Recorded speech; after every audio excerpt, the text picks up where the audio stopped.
they still need him? Like, he is still the caretaker, if you will, of this culture, pretty much. Is that noticed around the league? I think the message is that continuity really matters, you know, and one of the things I respect about the Heat is that no matter what kind of season they have, you know they're going to play their ass off. Like, I remember we played them 2 or 3 years ago in Oakland. They were about 12 and 25. They played us right down to the wire. We had a great team, and they played hard every possession.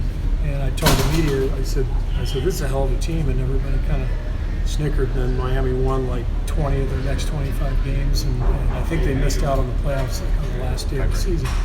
And but every time, I've told Eric this, every time we play Miami, I know it's a fight because there's a competitive identity here that exists.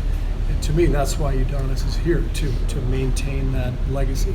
Eric heard what you said this morning about the Heat, and he passed along similar sentiments about you. Have you heard from a lot of coaches who are trying to maybe empathize a little bit with what you are going through this year? Have you heard from a lot of your brethren? Usually, in this business, you kind of stay in touch with your close friends. So the guys that I'm close with, I've maintained contact with, and you get the occasional text or phone call, hang in there type stuff. But I've learned from a lot of great mentors, and I've had front row seat for a lot of great coaches, and so that's why doing all those TV games over the years for TNT helped me quite a bit. And Eric was one of the guys I just was drawn to. I could see the competitive desire that his teams played with, and that's what we're trying to establish this year. That even though we're 4 and 15, we want to play hard every night because it matters. It has to matter. Otherwise, what are you about? And so I'm proud of how hard we're playing. We've only had 1 or 2 games where we kind of got blown out. Every other game has been really close and fighting and getting better. And that's how it has to be. Steve, you obviously have a couple of elite players who just aren't healthy. But have you and Eric, either in Vegas this summer or at a coaching meeting in September, did you all talk about life after a transformational team? Was that a conversation that you guys might have had this summer? No, we have not had that conversation. I was in China with Pop and Team USA, and so I didn't even get to the coaches' meetings this summer. And so I haven't really communicated much with Eric. But we talked last year a couple times about my job being similar to his job a few years ago, coaching a championship team that had been around for a few years, and the challenges that come in that case. And I think that's what makes this business fun, is that every single season is unique to itself, full of challenges, and you have to embrace whatever those challenges are. I'm actually really enjoying this season. They sound strange, but these young guys are fantastic. They're learning, they're eager to learn, they're playing so hard, they're getting better, and it's fun to watch guys transform their careers and establish themselves because of what it means, not only to themselves, but to their families and to their lives. So it's a different gratification, but it's a very satisfying. You mentioned China. Talk about China next summer. Is recruiting starting? I know Jerry said you want to wait a little bit. Do you know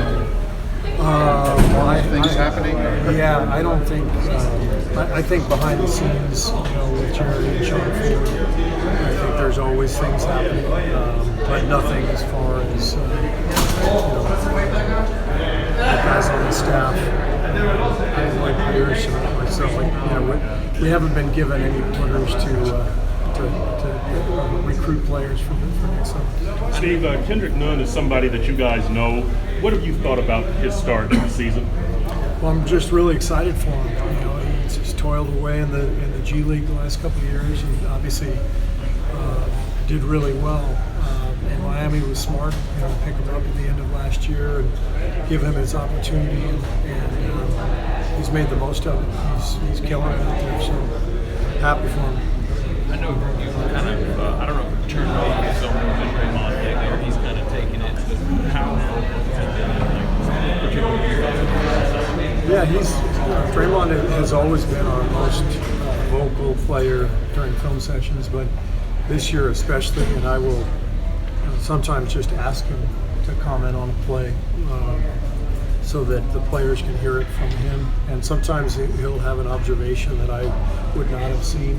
So it's much more powerful for the players to hear from a fellow player and a teammate, especially one like Draymond, who's won Defensive Player of the Year, and hear his opinion than it is to hear the coach's voice over and over again. So every film session he's chipping in. Do you have an example of anything you've seen maybe recently that helps you or helps as a young guy? It's all detail. It's all scheme stuff and situational stuff.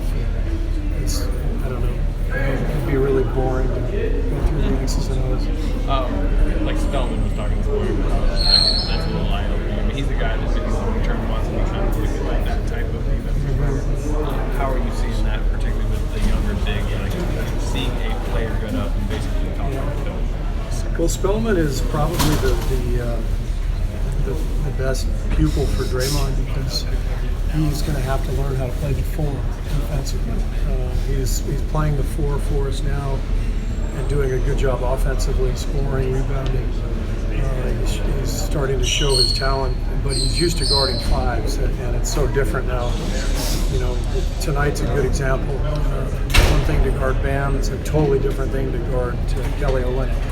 So if you have to guard both those guys in the same quarter, you have two totally different jobs. Draymond would slide back and forth with no problem, and he knows exactly what he's doing.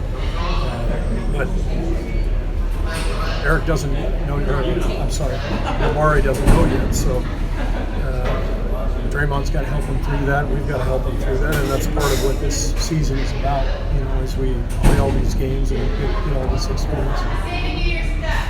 Steve, has Pascal's game surprised you at all during his early development? I think it's always surprising when a second-round pick just puts up numbers like this. But we knew right away how athletic and big and strong he was. This is a case of just taking advantage of his opportunity and shooting the ball better than people expected, better than we expected. He's had some good shooting games from three. He's been up and down, but he's powerful. He comes out there and he fits the modern game. He can just guard anybody out on the floor. So, good young player. We're lucky to have him.